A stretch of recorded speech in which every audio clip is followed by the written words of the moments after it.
Alright, update po tayo mga kababayan dito po sa sa DDS rally diyan po sa EDSA. At yung itong tinatawag nilang kanilang people, where pa mga kababayan? Where pa? Kasi inaanap ko yung power Where is the power?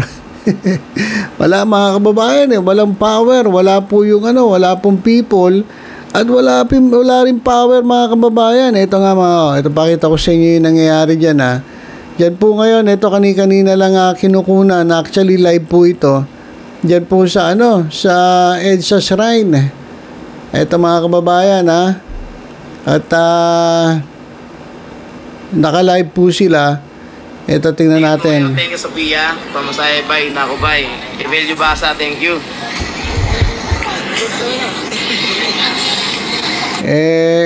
Alam nyo, sa totoo lang, ito pinagkakitaan ng vlogger Kasi may GCash pa nakalagay So, kinakailangan magbigay kayo sa GCash mga kababayan.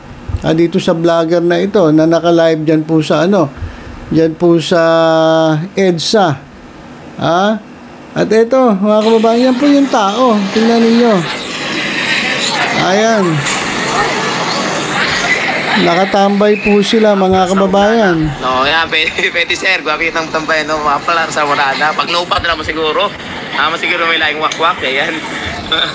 Pag pa-jacket, pangatlong akot, ito ni Mamo, ayan. Grabe kaming akot ni Mamo ba? Baka trolls ka rin, Mamo.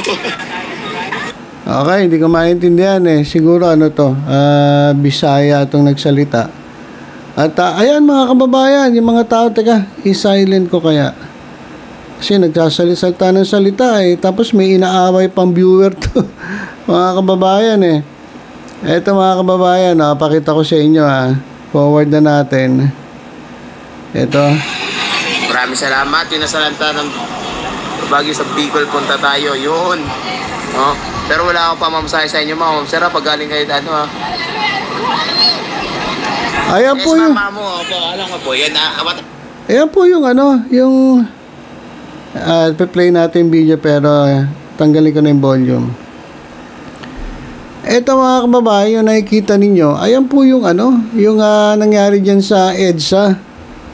And yung people where pa. Ayan ba yung people power ninyo? Na ilang piraso lang ang nandyan. Ayan, dami nakatambay. Alam nyo kung bakit nakatambay itong mga to? Kasi may libreng pagkain po dito Alam nyo, napansin ko lang, yung mga nandirito, yung parang alam nyo yung mga taga-bundok na yung badyaw, yung mga badyaw. Nakita ko rito halos mga badyaw mga kababayan lalapit ko sa inyo para makita ninyo. Ayan. Halos ang nakikita ko rito, mga ayan yung namimigay ng pagkain. Ayan, meron po silang box. At meron pong nag-donate siguro ng pagkain. Ayan. At may mga pipila dyan mga kababayan. May mga pipila dyan. Forward na natin Ayan so may mga nakapila na. Sabi nga may mga comment doon kaya lang nakapila dahil may chicha Kasi wala naman silang ginagawa wala namang programa. Nag-i-stay lang sila dyan ng ilang araw. Matagal daw sila, hindi daw sila aalis. At kung papansinin nyo, mga napadaan lang itong mga to Hindi naman itong mga talagang nandyan para magkilos protesta. Kundi nakatambay lang dyan, sinasamantala yung pagkakataon. Kasi nga, libre. Libre po ang chicha, libre po ang pagkain. May mga estudyante pa, syempre makikiusyoso at namimigay ng pagkain, syempre pipila ka dyan. Syempre libre. May mga tinapay. Tignan nyo, ibang dyan tambay lang, hindi naman talaga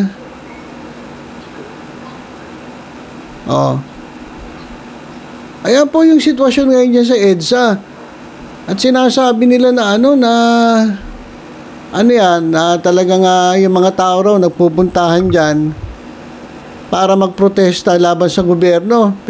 Pero kung titingnan mo, Hindi naman eh. Kaya sila nandyan kasi may libreng pagkain.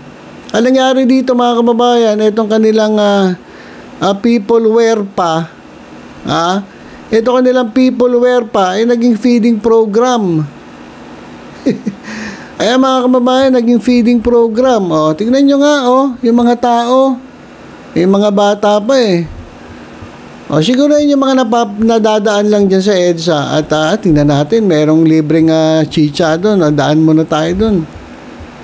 Sayang din yun. Kung pupunta pa tayo, bibili pa tayo dyan sa Jollibee o McDonald's yan. Pumila na lang tayo doon. Libre pa. Ay, ano mga kababayan yung sitwasyon dyan?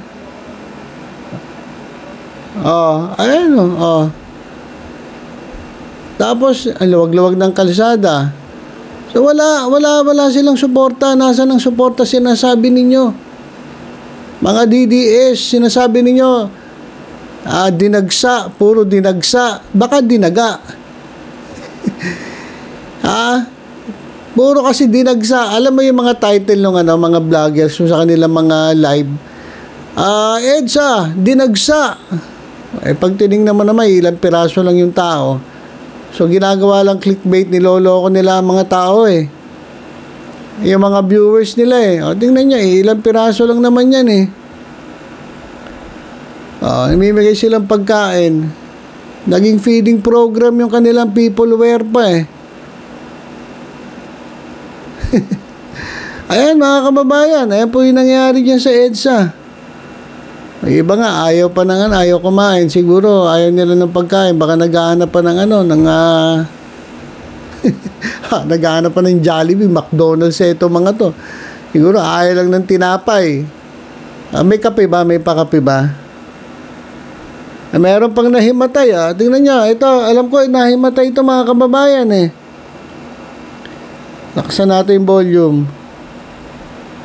Teka, ba't napatay ko?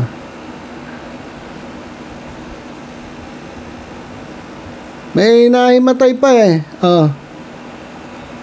Kita dito ko yan. Thank you po. Mamising, inimatay.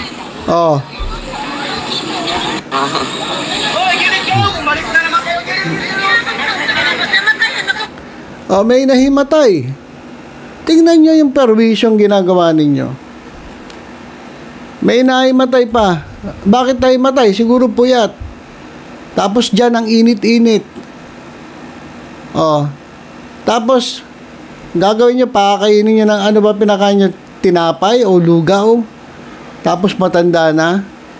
Magkano yung balita ko 150. 150.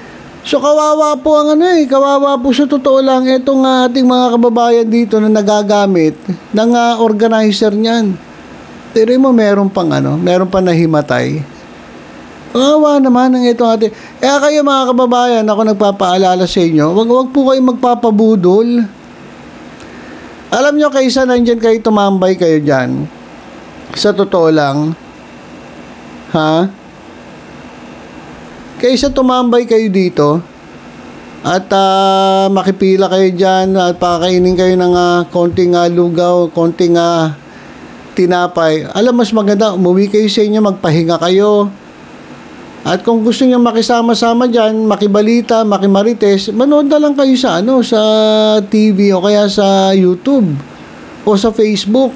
Pero yung pupunta pa kayo dyan, makikihati dyan sa pagkain dyan na ibinibigay nila, papagamit kayo, magdamag, kawawa naman po kayo, wag po kayo magpapaloko. Diba? Pero may himatayin ka. Sinasayang mo yung oras mo, yung pagod mo, tapos, ano mangyayari? May matay ka dahil sobrang init yan eh. Hindi na lang kayo magsiuwi. Wala mangyayari sa inyo dyan. Ginagamit lang kayo, niloloko lang kayo dyan ng mga organizer dyan. Papakainin kayo ng konting lugaw dyan, pero pagkatapos yun, wala na. Kaya ako nananawagan sa ating mga kababayan dyan po na nandiyan po sa EDSA. Naku, wag po kayo magpabudol, mga kababayan. Please lang. Please lang, gamitin nyo naman ang inyong mga utak. Ginagamit kayo ng mga politiko dyan eh. Tingnan mo sila. Nasaan sila? Doon sa kanilang mga bahay na naka-aircon. Pa-meeting-meeting lang. Pero kayo, tingnan nyo, sobrang init. Magbababad kayo dyan. Hanggang yan, mahimatay na kayo. Papakainin kayo ng konting tinapay. Tapos hanggang mamayang gabi kayo sila, magpupuntahan lang dyan, saglit lang, 10 minutes lang, aalis na. Mag-isip-isip kayo mga kababayan, huwag kayo magpapabudol. Diyan sa mga okay lang yung vloggers eh. Yung vloggers kumikita eh. Ang dami niyang views eh. Oh. Pero kayo, hindi naman kayo kumikita kayo magkano? 150? Okay lang yung mga badyaw dyan kasi mga badyaw talaga nag-iikot dyan. Pero kayo, yung mga ibang tao dyan, naku, kung wala naman kayong mapapala, hindi actually wala talaga kayong mapapala dyan. Magsiuwi na lang kayo, magpahinga kayo, lalong-lalo yung mga senior. Wala naman, tingnan nyo nga, anong klaseng people power yan? People where pa? Where is the power? Wala naman luwag-luwag ng kalsada. Anong klaseng... Walang yan naman. Maawa naman kayo sa mga kababayan natin, yung mga nag-organize dyan.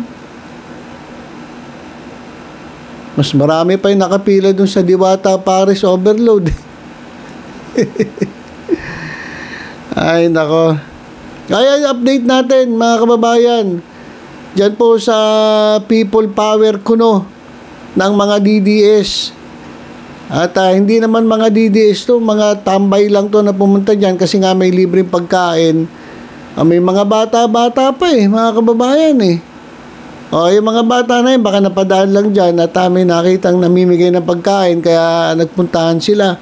Pero hindi naman talaga mag-stay yan. Yung iba naman nag-stay, nakatambay dyan. Kasi baka libre almusal, tas baka may tanghalian, naghihintay ng tanghalian. Yung iba naman, yan, hinimatay na. Mga kababayan, mag-isip-isip kayo. Kayo magpapaloko, kayo magpapabudol dyan sa mga organizer dyan. Ginagamit lang po kayo. Alright, so yan lang mga kababayan ang ating update dyan po sa EDSA. Wala pong wenta. Etong kanilang people where pa. Kaya nga where pa where is the power? Saka yung people, no people. Kumbaga sa sugal, sa pusoy, lock na yun. No people No people, tapos nowhere pa. Nasa na yung power? Wala. Kaya po nga sitwasyon ngayon po dyan sa EDSA, people where pa ng mga DDS, wala po wenta. Ayan. Okay, so tutok-tutok lang po dito sa Batang Maynila. Sa iba pang updates, ingat po tayong lahat. God bless po.